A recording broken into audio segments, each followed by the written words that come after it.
कोणत्या देवाकडे काय मागावे? श्री स्वामी समर्थ. नमस्कार मंडळी.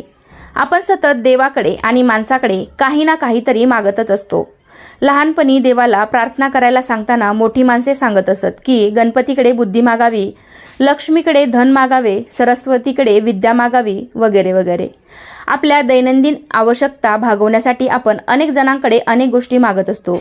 किराणा दुकानात गेल्यावर धान्याचे पदार्थ मागायचे आपल्याला कळते. औषधांच्या दुकानात गेल्यावर वैद्यांनी लिहून दिलेली औषधे आपण मागतो. पण मंदिरात गेल्यावर देवाकडे काय मागायचे हे लक्षात येत नाही.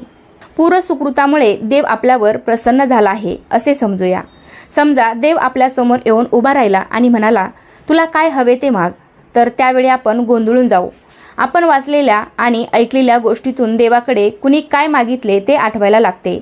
अनेकांनी वेगवेगळे वर देवाकडे मागितल्याचे लक्षात येते, परंतु त्याचा त्यांना कितपत लाभ झाला याचा विचार केला तर ते मागायला चुकले असेच लक्षात येते. कुणी धनसंपत्ती मागितली, कुणी दीर्घायुष्य मागितले, कुणी अमक्याकडून मरण नको, तमक्याकडून मरण नको असे वर मागितले.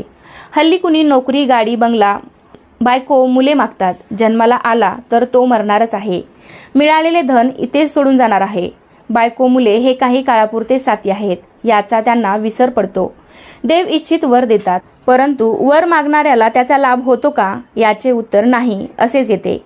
मनुष्य जन्माचे ध्येय ईश्वर प्राप्ती करून घेणे आणि जन्म मरण्याच्या फेऱ्यातून मुक्ती मिळवणे हे आहे. असे जर आहे तर मग देवाकडे काय मागितले पाहिजे? पूर्वजन्मात केलेल्या कर्माचा परिणाम म्हणून आपल्याला जन्माला यावे लागले. या एका जन्मात जे काही प्रारब्ध संचित माझ्या नावावर देवाने नोंद केलेले आहे ते मला भोगून संपवायचे आहे आणि जन्म मरण्याच्या फेऱ्यातून सुटका करून घ्यायची आहे. माझे प्रत्येक क्रियमान म्हणजे कर्म हे अकर्म झाले पाहिजे, म्हणजेच कर्माचे फळ भोगावे लागले नाही तर माझे नवीन संचित प्रारब्ध निर्माण होणार नाही. हे कसे साध्य करायचे? कर्माचे कर्तेपण देवाला अर्पण केले तर त्याचे फळ भोगावे लागत नाही. यासाठी साधा आणि सोपा उपाय म्हणजे सतत भगवंताच्या अनुसंधानात राहणे. नामजप केल्याने कर्म अकर्म होते, त्यामुळे संचित वाढत नाही आणि पूर्वीचे प्रारब्ध संपत जाते. नामजपाने कर्माचे फळ प्रारब्ध रूपाने भोगण्यापासून आपली सुटका होते. म्हणून भगवंताकडे नामाचे प्रेम आणि सतत नामजप होण्यासाठी बळ मागूया. मंदिरात गेल्यावर आपली भौतिक सुख न मागता कोणते मागणे मागावे याबाबत ब्रह्मवैवर्त्य पुराणात माहिती दिली आहे, ज्यामुळे आपला भाग्योदय होतो. मंदिरात गेल्यावर आपण सहसा हात जोडतो आणि देवाला म्हणतो, देवा माझं प्रमोशन होऊ दे, मला चांगली गाडी मिळू दे, घरात भरभराट होऊ दे. पण ब्रह्मवैवर्त्य पुराणात भगवान विष्णूंनी स्पष्टपणे सांगितले आहे की देवदर्शनाचा खरा हेतू केवळ भौतिक सुख मिळवणे हा नसून आपल्या आत्मिक प्रगतीसाठी विशिष्ट देवाकडे विशिष्ट गोष्टी मागणे हा आहे. अनेकांना वाटते की देवाला जे मागू ते मिळते, पण आपण काय मागतो यावर आपली पात्रता ठरते. आपण केवळ नाशवंत गोष्टी मागतो ज्या आज आहेत आणि उद्या नाहीत. पण पुराणानुसार कोणत्या देवाकडून काय प्राप्त करून घ्यावे याचे एक शास्त्र आहे. गणेशाकडून काय मागावे? विघ्न दूर करण्यासाठी गणेशाची पूजा करावी. आयुष्यातील अडथळे दूर व्हावेत हीच गणेशाकडे पहिली मागणी असावी. सूर्यदेवाकडून काय मागावे? पापांच्या विनाशासाठी आणि अंतर्बाह्य शुद्धीसाठी सूर्याची म्हणजेच दिवाकर उपासना करावी. अग्निदेवतेकडून काय मागावे? स्वतःच्या आत्मशुद्धीसाठी अग्नीची पूजा करावी. विष्णुदेवांकडून काय मागावे? मोक्ष किंवा जन्म मृत्यूच्या फेऱ्यातून सुटण्यासाठी भगवान विष्णूंची भक्ती करावी.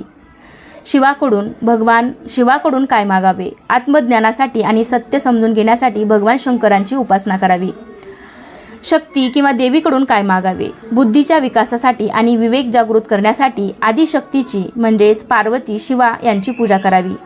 हे मागणं का मागावं? तर जेव्हा आपण मंदिरात जातो तेव्हा आपली मानसिकता एका मागणीदाराची असते.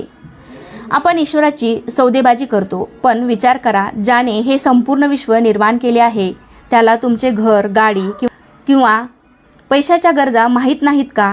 नक्कीच आहेत, पण तो आपल्याला त्या पलीकडचे काहीतरी देऊ इच्छितो. अडथळे आणि पापमुक्ती.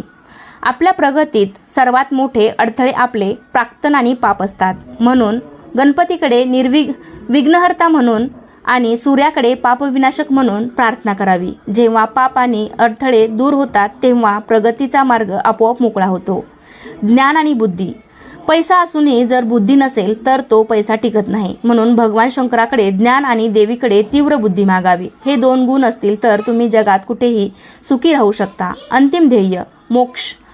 सगळी सुख उपभोगल्यानंतरही शेवटी मन अशांतच राहते. ही अशांती कायमची मिटवण्यासाठी भगवान विष्णूकडे मुक्ती किंवा मोक्ष मागावा. हेच मानवी जीवनाचे अंतिम सार्थक आहे. धन्यवाद. श्री स्वामी समर्थ.